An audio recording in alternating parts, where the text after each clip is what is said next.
नमस्कार। जरा सोचिए, एक छोटा सा दिखाई भी ना देने वाला अमीबा और एक इतना बड़ा आम का पेड़। इनमें आखिर क्या कॉमन हो सकता है?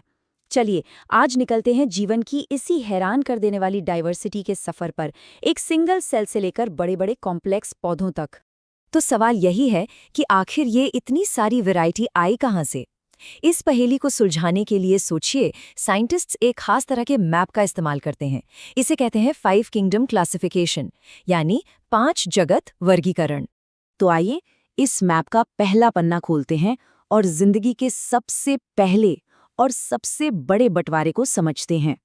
ये वो लाइन है जो सबसे सिंपल जीवों को बाकी सभी से एकदम अलग कर देती है।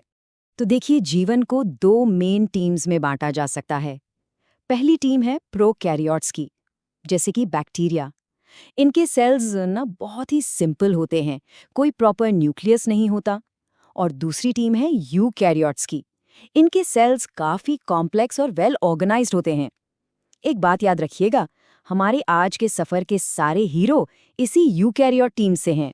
तो चलिए अब डाइव करते हैं अपने पहले यूकैरियोटिक किंगडम में। ये एक ऐसी दुनिया है जो भरी पड़ी है सिंगल सेल्ड लेकिन सुपर फैसिनेटिंग जीवों से। Kingdom protista. इसमें वो सारे सिंगल सेल्ड यूकैरियोट्स आते हैं। और इनकी सबसे बड़ी, सबसे खास बात पता है क्या है? इन्हें ही प्लांट्स, फंगी और एनिमल्स का पूर्वज यानी एंसेस्टर माना जाता है। मतलब कॉम्प्लेक्स जिंदगी की पूरी कहानी समझ लीजिए यहीं से शुरू होती है। और ये देखिए हमारा पहला कैरेक्टर अमीबा। इसका कोई फिक्स्ड शेप वेप नहीं होता। ये चलने के लिए और अपना शिकार पकड़ने के लिए अपने शरीर को आगे बढ़ाकर झूठे पैर बनाता है। इन्हें कहते हैं स्यूडोपोडिया। और सबसे कमाल की बात, ये कभी मरता ही नहीं। ये बस 2 हिस्सों में टूट जाता है और 2 नए अमीबा बन जाते हैं। ओरिजिनल वाला तो कभी मरा ही नहीं, इसीलिए तो इसको इमॉर्टल या अमर कहते हैं। चलिए आगे बढ़ते हैं पैरामीशियम की तरफ। इसका शेप देखिए, बिल्कुल चप्पल जैसा है ना?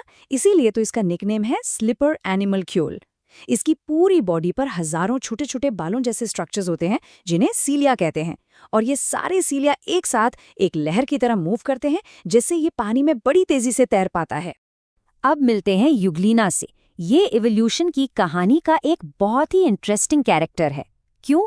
क्योंकि इसके पास प्लांट्स की तरह क्लोरोप्लास्ट्स हैं। मतलब ये धूप में अपना खाना खुद बना सकता है। पर इसके पास जानवरों की तरह एक पूंछ जैसी चीज भी है, फ्लैजेलम, जिससे ये घूम फिर भी सकता है।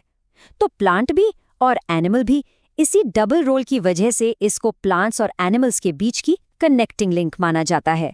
तो प्रोटिस्टा की इस अनोखी दुनिया से निकलकर अब हम चलते हैं एक ऐसे किंगडम की तरफ जो पार्टनरशिप्स करने में यानी साझेदारी करने में माहिर है। एक मिनट, एक सवाल है। क्या हम सब फंगस यानी कवक खाते हैं? सुनने में थोड़ा अजीब लगा ना? पर सोचिए जरा। जवाब है, बिल्कुल खाते हैं। वो जो टेस्टी मशरूम होते हैं, वो फंगस ही तो हैं। ब्रेड या डोसा को फुलाने वाला यीस्ट या खमीर, वो भी एक सिंगल सेल्ड फंगस है। और हाँ, ब्रेड पर लगने वाली वो फफूंद, राइजोपस, वो भी एक मल्टी सेल्यूलर फंगस है। तो देखा, फंगस हमारे आसपास हर जगह है, हमारे किचन में। फंगस के बारे में एक चीज हमेशा याद रखनी है, ये प्लांट्स की तरह अपना खाना खुद नहीं बना सकते। ये हमेशा हेट्रोट्रॉफिक होते हैं, मतलब दूसरों पर डिपेंड करते हैं। और दूसरी बात, इनकी सेल वॉल यानी कोशिका भित्ति सेल्यूलोज से नहीं बल्कि काइटिन नाम के एक अलग और मजबूत मटेरियल से बनी होती है। तो चूंकि फंगस खाना नहीं बना सकता, इसलिए इसने एक कमाल का जुगाड़ निकाला है। ये अक्सर एल्गी यानी शैवाल के साथ दोस्ती कर लेता है। अब होता क्या है, एल्गी तो फोटोसिंथेसिस से दोनों के लिए खाना बना देता है और बदले में फंगस उसे रहने के लिए एक सेफ घर, पानी और जरूरी मिनरल्स देता है। ये जो इनकी गिव एंड टेक वाली परफेक्ट पार्टनरशिप है ना, इसी को कहते हैं लाइकेन। और अब हम पहुंच गए हैं अपने सफर की आखिरी मंजिल पर। यहाँ हम देखेंगे प्लांट्स का अनोखा एवोल्यूशन, बिल्कुल सिंपल तालाब की काई से लेकर बड़े बड़े कॉम्प्लेक्स पेड़ों तक। प्लांट्स का एवोल्यूशन न बिल्कुल एक सीढ़ी की तरह हुआ है। चलिए एक एक कदम ऊपर चढ़ते हैं। सबसे नीचे है थैलोफाइटा यानी एल्गी। इनका शरीर बस एक थैले जैसा होता है, मतलब ना असली जड़, न तना, न पत्ती, कुछ नहीं।